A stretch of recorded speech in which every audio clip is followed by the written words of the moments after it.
The jeering echoed through Murphy's bar, a SEAL hangout near the San Diego Naval Base, as Jake Morrison hollered, "Hey waitress, bring us another round!" And the room joined his swaggering laughter, convinced the quiet woman in the corner would be easy sport. Kesha Williams didn't look up, stirring her whiskey as the ice melted, but when Morrison's slur about her tattoo cut the air, she turned slowly, calm and unfazed. And that serenity made his bravado falter for a heartbeat. Tony Costanos, slapping Morrison's shoulder, pointed out the ink on her left forearm. A peculiar eagle, not ordinary at all, and Morrison, drunk on entitlement, called across the bar, "What unit is that? I've never seen that symbol." Kesha's only response was a low, dangerous laugh before she rolled up her sleeve to reveal the full design. Feathers with 13 points, wing positions denoting active combat status, and tiny symbols marking clandestine missions. Details that fell like stones into the room and made even older veterans straighten.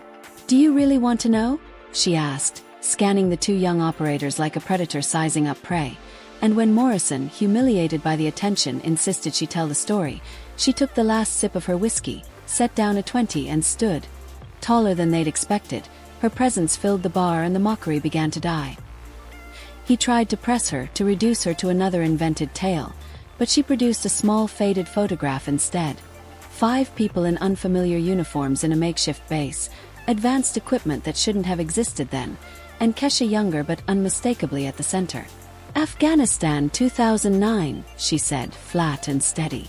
"Except officially none of us were there. Officially that mission never happened." Costanos leaned in, confused by the kit and uniforms. Morrison stammered that anyone could fake a photo, that it could be Photoshop, and at that her expression changed, the calm folding into a cold, dangerous clarity that made the room hush. "You think I need Photoshop?" she asked, rising fully now, every movement economical and precise, the kind of spatial awareness born of hard training. "You learned to be soldiers," she told them, voice low and measured. "I was born one." Morrison tried to regain his alpha posture, but the word "kid" thrown back at him stung. He demanded to know how many high-value targets she'd eliminated, how many impossible missions she'd completed, confident he'd intimidate her into a story he could mock. Instead she reached for her phone, smiled with the quiet finality of someone who'd made an irreversible decision, and said softly, "Do you really want to know? Because I can show you exactly how many. But once I do, there's no turning back." And in that moment the laughter died, the bar went utterly still, and for the first time that night Jake Morrison stopped smiling. "You'll have to live with the knowledge that you spent the last 15 minutes humiliating someone who could have killed you in 12 different ways before your partner even noticed you were in danger." The bar was now completely silent. Even the bartender had stopped cleaning glasses. Morrison could feel the eyes of everyone present on him, waiting for his response. His pride wouldn't allow him to back down, but something primitive in his brain, the part that had kept him alive in multiple war zones, was screaming at him to stop before it was too late. "Show me," he said, his voice coming out hoarser than he intended. "But when you can't prove any of this nonsense, I want you to apologize here in front of everyone." Kesha nodded slowly, unlocking her phone. "Done. But when I prove every word I said, you two are going to do something for me." "What?" Costanos asked, though he seemed reluctant to find out the answer. "You're going to call your base right now and ask to speak to Commander Richards. When he answers, you're going to say exactly this: 'Sir, we are at Murphy's bar with Kesha Williams, and we would like to confirm her military identity.'" The name hit Morrison like a bolt of lightning. Richards was the commander of his own unit, a man he respected and feared in equal measure. How could she know that specific name? You know Commander Richards," Costanos stammered. "Let's just say we have a history," Kesha replied, still smiling that smile that made Morrison's blood run cold. "In fact, he was the one who recommended this bar to me. He said it was frequented by young operators who could benefit from a lesson in humility." It was then that Morrison realized he had fallen into a trap, not an accidental one, but something carefully planned. Kesha wasn't at Murphy's by chance. She was waiting for exactly this kind of confrontation. But it was too late to back down.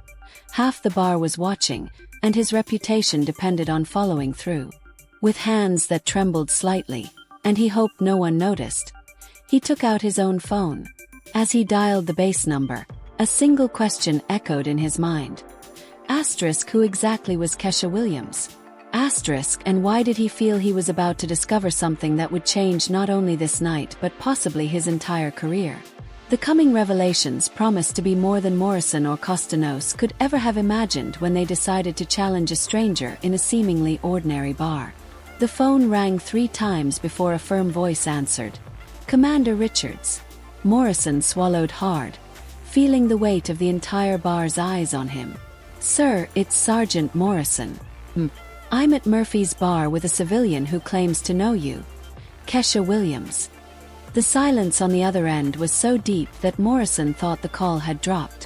When Richards finally spoke, his voice carried a mixture of shock, respect, and something that sounded almost like fear.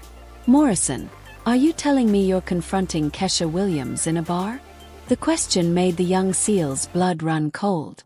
Sir, she was making allegations about military service, and we wanted to verify.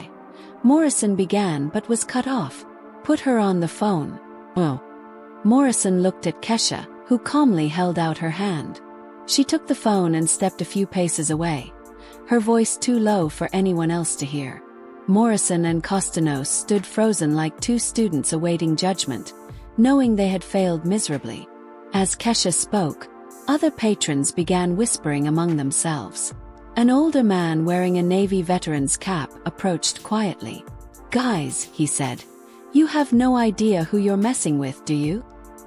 His tone wasn't threatening, but it carried a seriousness that made both SEALs pay attention. What are you talking about? Costanos asked. The veteran pointed toward Kesha. That woman over there. I served in Afghanistan in 2010. Never saw her in person, but I heard stories. Stories that officially never happened. He shook his head. You've messed with someone who's probably saved more American lives than the 2 of you combined ever will. Morrison felt a bead of cold sweat run down his back. What stories? He asked. The kind that keep generals awake at night, the veteran replied. The kind that make 3-star men answer their phones at 2 in the morning without question. Morrison then noticed something chilling. Kesha wasn't just talking on the phone. She was also typing rapidly on another device, sending messages to multiple contacts. Costanos whispered, panic creeping into his voice. Man, she's calling more people. Kesha ended her call and walked back, handing Morrison his phone. Her expression was calm but carried a cold determination that made both operators instinctively step back. Commander Richards wants to talk to you again, she said simply. Morrison took the phone, his hands shaking. Sir, he managed, but Richards' voice was low and charged with restrained fury. You and Costanos are to remain exactly where you are until I get there. Do not leave the bar. Don't talk to anyone. And if I find out you've said one more disrespectful word to her, I'll make it my personal mission to ensure you spend the rest of your careers cleaning latrines at the most remote base I can find. Sir, we didn't. Morrison tried to explain. Be quiet, Richards snapped. I'm leaving now. 20 minutes. The call ended abruptly. Morrison looked from the phone to Kesha, then to Costanos, whose face was ghostly pale. What the hell is going on? He muttered. Kesha sat back down on her bar stool, ordering another whiskey as if nothing had happened. You wanted to know about my tattoo, she said casually. You'll find out soon enough. The bartender served her drink without charging her, his own hands shaking. Even he seemed afraid of the situation. Listen, Morrison tried, his arrogance gone. If we made a mistake, Kesha interrupted, turning slowly. If, she repeated. You've spent the last 30 minutes calling me a liar, questioning my service, implying I'm a fraud. And now you want to use the word if? She took a sip, her eyes locked on his. Let me ask you something, Morrison. Are you familiar with the concept of above black? The question hit both SEALs like a punch. Above black referred to operations so classified they didn't officially exist. Morrison had heard whispers of such programs. That doesn't officially exist, Costanos stammered. Exactly, Kesha said. It doesn't officially exist. Just like I was never officially in Afghanistan in 2009. Just like that photo I showed you was never officially taken. Just like you two never officially humiliated someone who spent 5 years in places where darkness has a first and last name. Morrison's phone buzzed with a text from an unknown number. Asterisk, your superiors have been informed of the incident. Prepare for the consequences. Asterisk, he showed it to Kostanos, whose face drained of all color. How did she get our numbers? He whispered. Kesha smiled, not kindly, but like someone revealing only the tip of an iceberg. Do you really think people like me don't have resources? Do you think I survived 5 years in operations that don't officially exist without learning how to protect myself? She showed them her screen filled with high-ranking contacts, people who could end their careers with a single call. The question now isn't who I am, Kesha continued, pocketing her phone. The question is, what are you willing to do to fix this monumental mistake you've made in the last 40 minutes? Morrison and Kostanos exchanged a look of dread, finally understanding the magnitude of their actions. They hadn't just disrespected a civilian, they'd crossed someone whose connections could erase their futures. The Navy veteran approached again. May I suggest you start by apologizing, he said quietly, and hope she's more merciful than you were to her. Kesha finished her drink and checked her watch. Commander Richards should be here in 10 minutes. I suggest you use that time to think very carefully about how you're going to explain that you mistook one of the most decorated operators in American military history for a lying civilian. Her gaze cut through them like a blade. Because believe me, boys, after tonight, you'll learn that underestimating the wrong people can cost you far more than you ever imagined. The bar remained in tense silence, every patron watching as the rumble of engines grew louder outside. Morrison and Kostanos turned toward the window just as 3 official military vehicles stopped in tactical formation. This wasn't just Commander Richards. It was an entourage. The door to Murphy's swung open. Richards entered first, followed by Colonel Martinez, head of Special Operations, and Major Thompson from Internal Affairs. Their faces were masks of controlled fury. Where are they? Richards demanded, his voice slicing through the room. Kesha calmly pointed toward the 2 SEALs, pale as ghosts. The commander's boots echoed against the wooden floor as he approached. You two, he said, stopping inches from Morrison, have just made the biggest mistake of your military careers.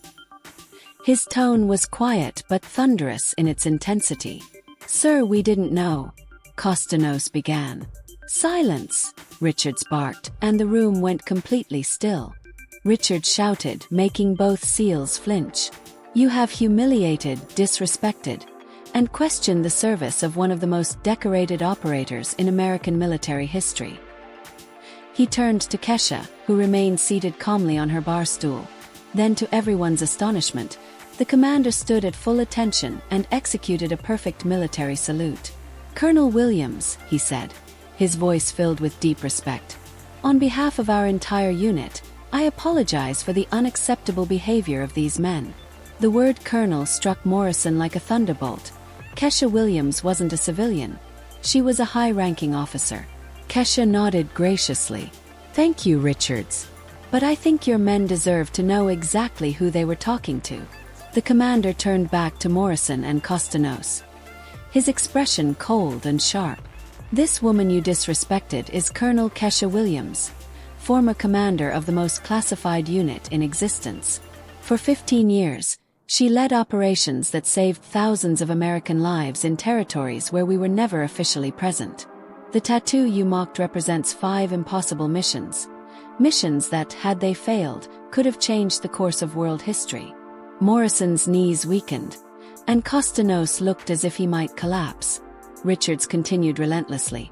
She retired 3 years ago with full honors, and you too, junior operators with only a few years of experience, had the audacity to question her service and call her a liar. Kesha rose from her seat and walked toward Morrison until she stood face to face with him. The difference between us, kid, is simple, she said quietly. You learned how to be a soldier. I was born a warrior. Her eyes burned with disappointment and pity. You represent everything that's wrong with the new generation of operators. Arrogance without wisdom, strength without humility. Colonel Martinez stepped forward. Sergeants Morrison and Costanos, you are officially suspended pending a full investigation. Your credentials will be temporarily revoked. No, Kesha said softly, her voice calm but commanding. Everyone turned toward her. They don't need to be punished institutionally. Morrison blinked, confused. Colonel, you'll learn about respect in the most effective way possible, she continued, an enigmatic smile curling on her lips. For the next 6 months, you'll be assigned to work directly under me in a new elite training program I'll be commanding. You're about to find out firsthand what it means to serve under someone you completely underestimated. Morrison swallowed hard. This wasn't mercy. It was justice, a far more painful lesson than any disciplinary action. 6 months later, the Operation Humility Elite Training Center was in full swing. Colonel Kesha Williams had turned her experience at Murphy's Bar into a revolutionary program in military leadership. Under her direct command, Morrison and Costanos had been transformed. They woke at 4:30 a.m. for brutal physical training followed by intensive lessons in history, respect, and conscious leadership. Sergeants, Kesha called out during one morning drill, tell me the difference between strength and power. Strength is what you demonstrate, Colonel, Morrison replied, his voice steady with newfound respect. Power is what you don't have to prove. Kesha smiled. In those months, she had turned 2 reckless soldiers into disciplined leaders. Her training program spread across military bases nationwide, and soon after, she was promoted to general, the first black woman in the history of U.S. Special Operations to hold that rank. Murphy's Bar, where it all began, now displayed a bronze plaque reading, Official Establishment of Honor, General Kesha Williams. The bar became a gathering place for veterans who respected her legacy. Morrison, now an instructor in her program, often told recruits, I learned the hard way that underestimating someone based on appearance is the biggest tactical mistake a soldier can make. Costanos, promoted to diversity coordinator, led workshops on unconscious bias that became mandatory for all special forces.